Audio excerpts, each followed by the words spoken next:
Fishing is fun, but hooking is the only way. We're gonna show you how to catch some fish today. This is part 2 of my how to make the salted fish, which we call hom-yui. So as you remember, the first one, I showed you guys how to wrap it in this cardboard, fill it up with rock salt.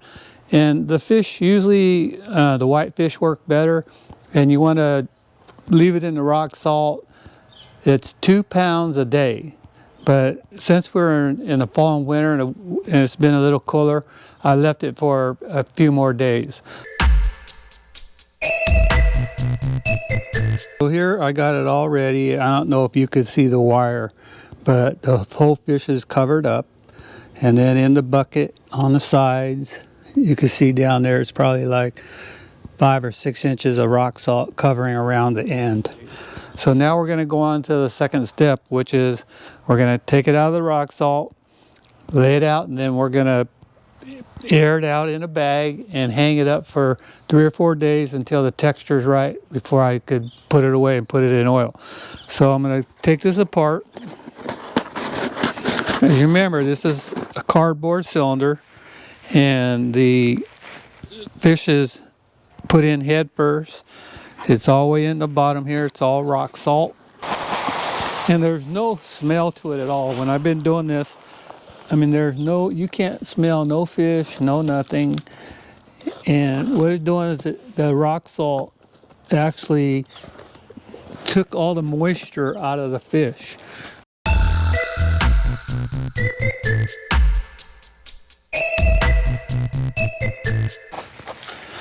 So this is what the fish actually comes out to look like. It's, you know, when you watch the first video, how I stuffed it and put the rock salt all the way in, stuffed it in the whole fish.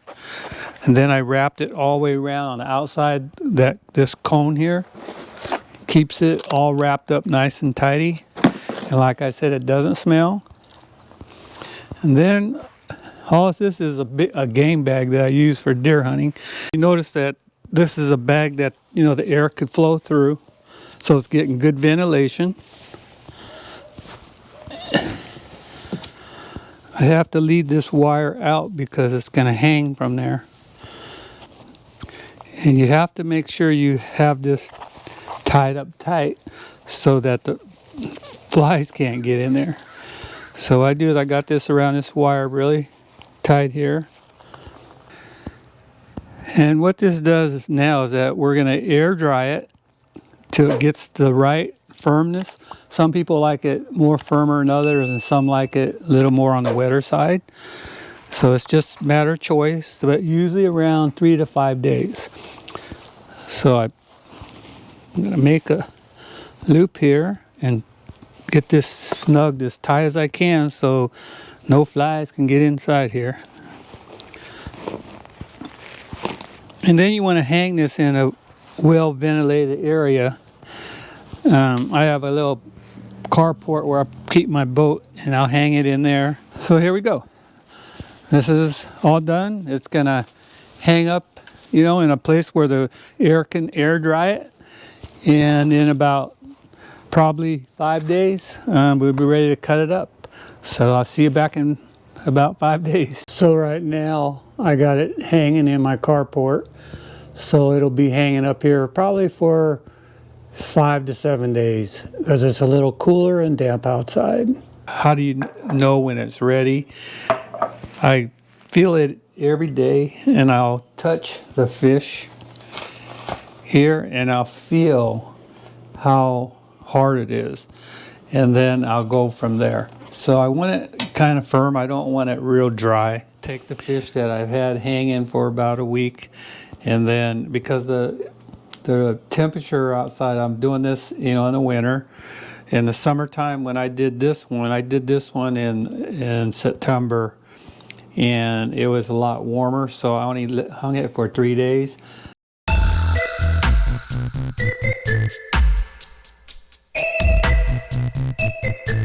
I'm getting ready to take the fish down. It's been hanging up for probably about maybe 5 days now. So what I'm going to do is I'm going to take this Crisco pure canola oil, which I'm going to put the fish in, cut it up, put it in the oil, and it'll preserve it for a long time. And this should probably be enough oil to pack away, the one striper that I'm doing. It's probably, when I started out, about 12 pounds, and it's probably dried up to probably maybe a half or a third of the weight. And we're going to bring this oil to almost to a boil, and then turn it off and let it cool off, and then we'll be ready to put the fish away.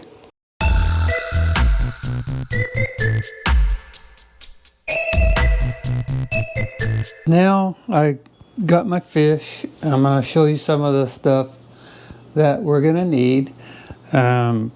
I have basically a cleaver, a knife, cutting shears, but you're going to need these. I use these 8-ounce ball masonry jars to put the fish in, the hom-yui, when it's done. This has been hanging up in the garage. It really doesn't smell or nothing. And this is our finished product. This is a striper that once was about 12 pounds. When I did this other video, you saw me put all these wires and everything, and that's just to keep it so I can hang it up.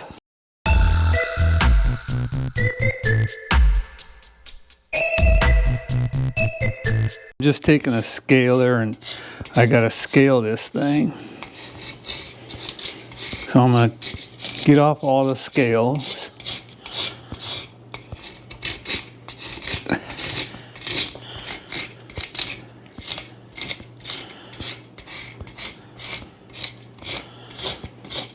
After I scaled it, you have to use a really hard, firm scaler. So I got it all scaled. Now I'm going to take it and I'm going to cut the head off.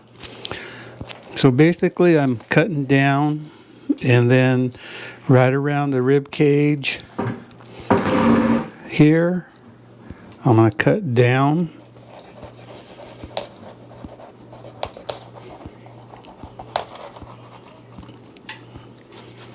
Right to here, and pull all the guts out.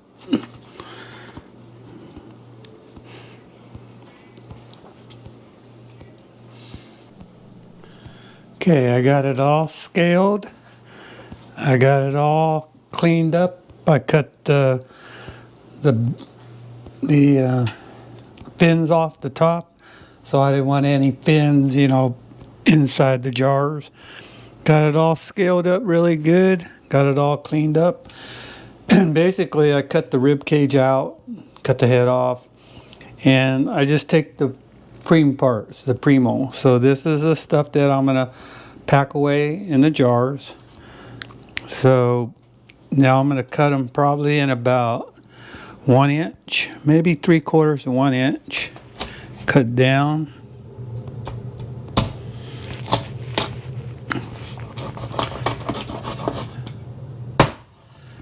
And cut. And these are my ones that I'm gonna stick in the jars. And this is your salted fish, which we call hom-yui.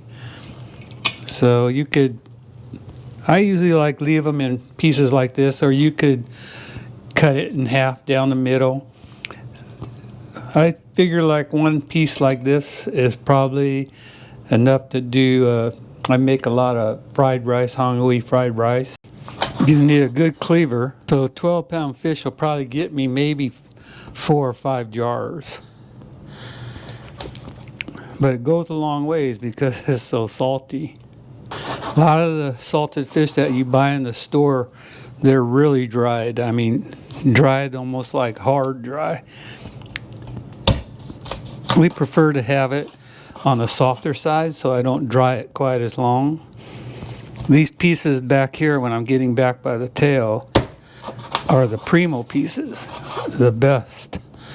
So you look at it, it's like it's all meat. There's nothing. And like when I do like a serving for fried rice for like 2 or 3 people, I would use just one piece like this.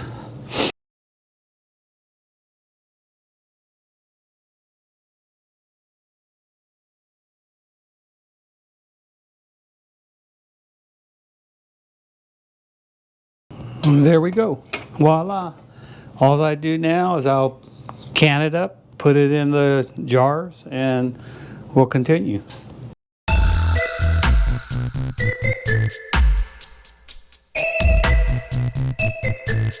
So now that I got the fish in the jars, I got my oil, bring it to almost to a boil, and then let it cool off, and then I'm going to fill the oil.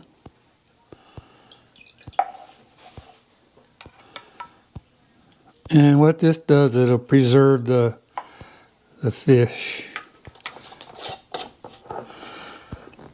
Just tighten it. So this is what it looks like, and it's all ready to put away. And you just open it up, taking it, and once you use it, like I said, close it back up and put it in the refrigerator. And that's the complete of making hom-yui out of a striped bass. We'll enjoy it.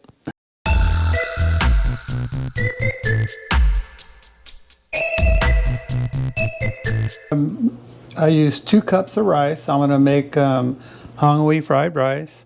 So what I did is I take this piece of the fish that I cured, I salted, and I cut the bone out of it. So I use a knife here and trim around the bone, and I'm going to cut the meat out. So I just follow almost like I'm filleting it.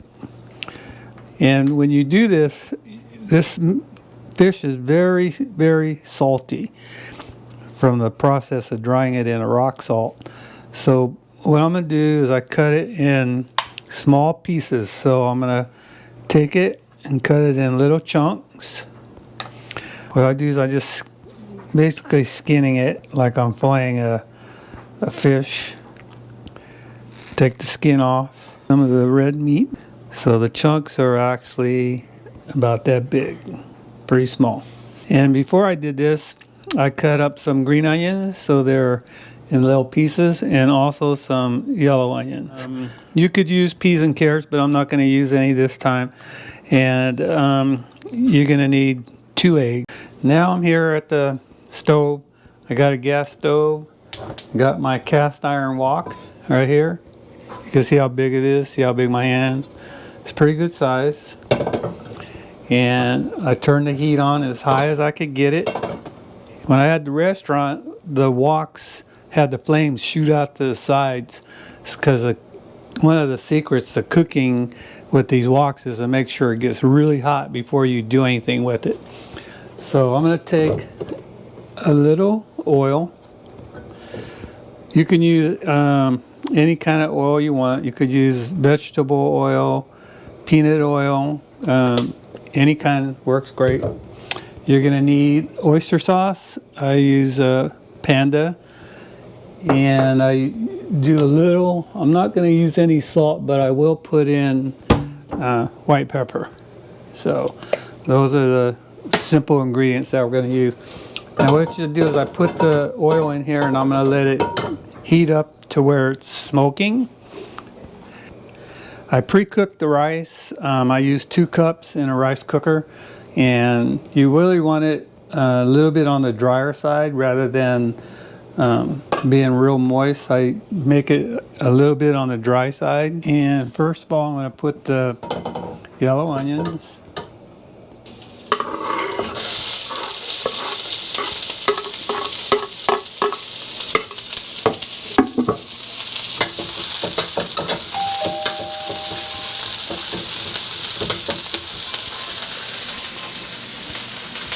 Then I'm going to add the hom-yui, the fish.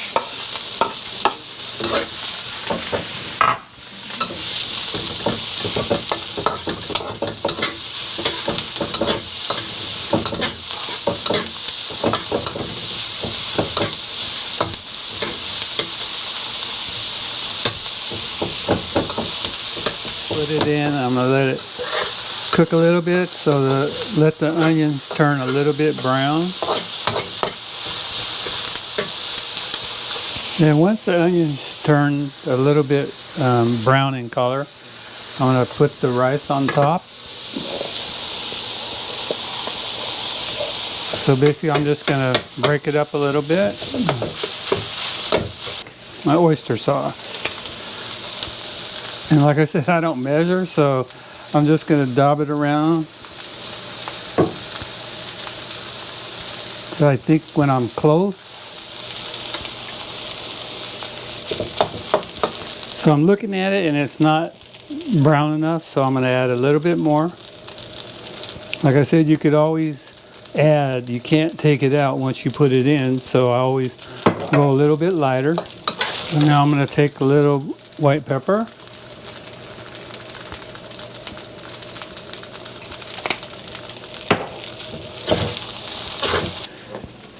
Two eggs.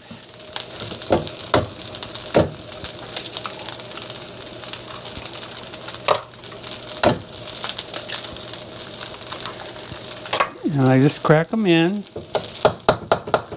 and then I'm going to spread it out a little bit.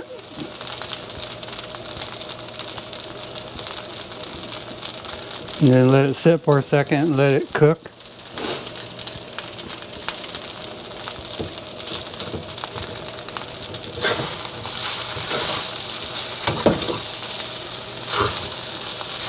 You don't let the eggs cook. I just let it spread out a little bit, and then I start turning it slow, a little bit at a time. And you'll see it when you start turning it, you know, that the pieces are cooking.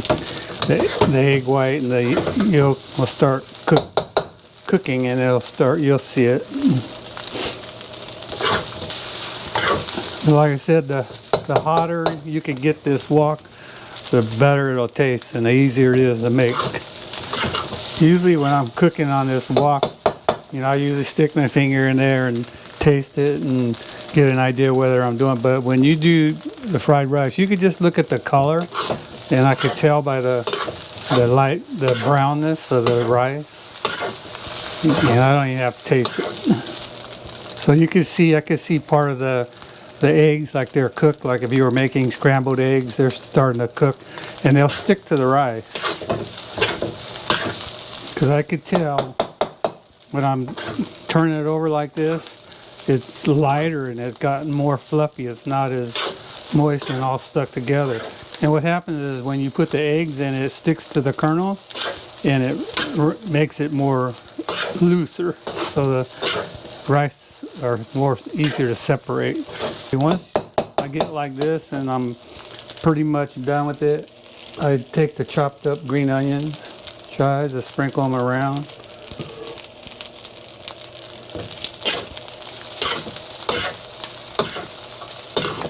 And there it is, start to finish. So, you know, you guys saw me take the fish and cure it and salt it and cut it up and put it away in the jars, and now you see me cooking the fried rice. I just showed you how I did it. I'm sure there's a lot of different ways of doing this, but this is the way I do it, and it comes out really nice. This is a dish that, you know, when I make my dried fish, my hom-yui, mine is more moist. So like if you bought it in a store, it'd be like it's dried, you know, like a brick. But this way here, doing it when it's moist is a lot better. So hope you enjoyed it and glad you watched, and I'll see you next time.